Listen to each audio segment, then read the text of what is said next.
Good day everyone, I am Kyle Vincent Arnoche from ISET 3102 and this is my laboratory exercise number 5.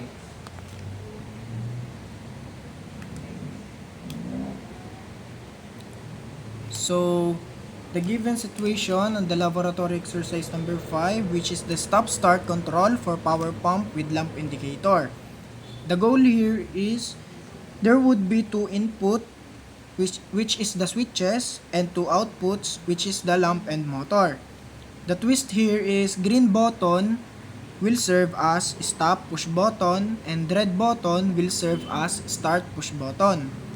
Once one push button is activated, lamp will turn on and motor pump will run. When the other switch is activated, the output should not switch on, motor pump will stop, and lamp will turn off. So we need to open our Codices app, create new file. We select the Festo. We select the LD. And we have our diagram table. So next thing is we need to create a diagram.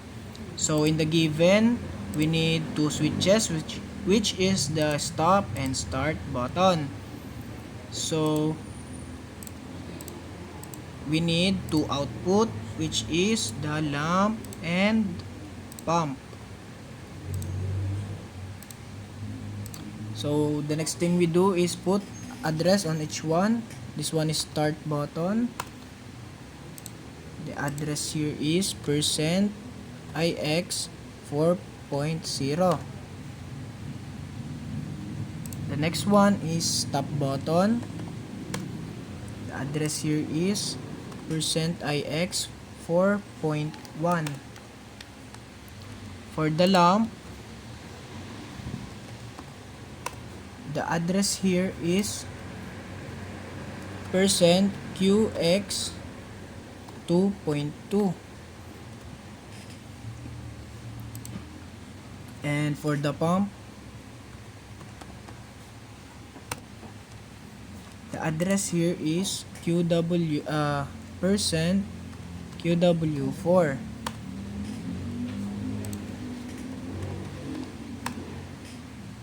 Okay, we're done on the diagram. So we need to create our visualization. So project, object, add,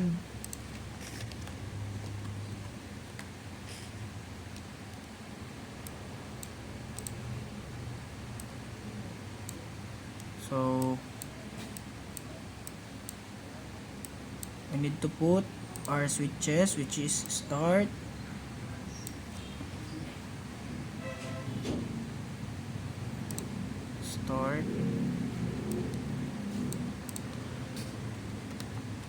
and stop.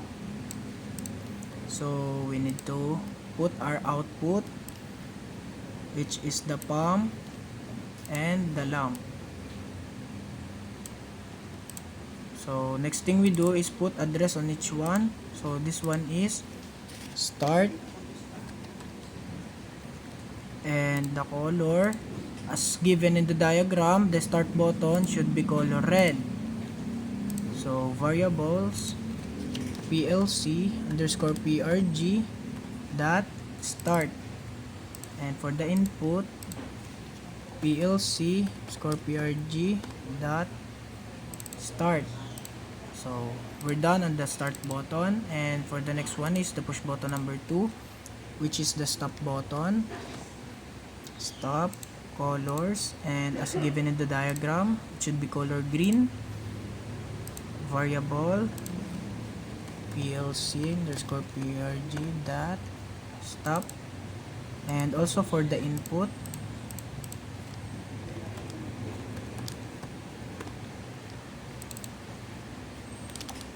so we're done in the inputs. Now we're going to the outputs.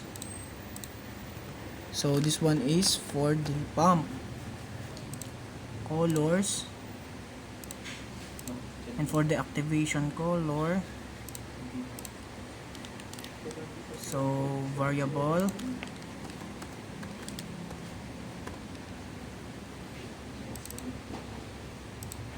we're done at the pump, and the next thing we do is for the lamp.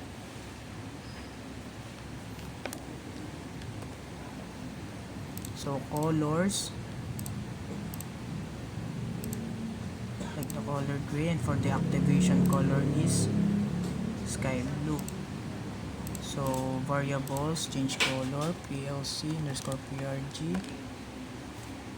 dot lamp.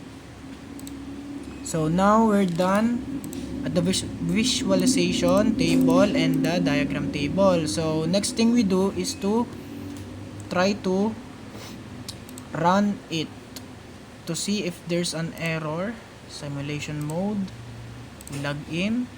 So okay, so far we don't have any errors at our diagrams, so we need to test run it.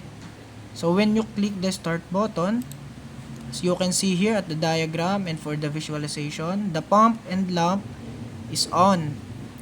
It means it's running.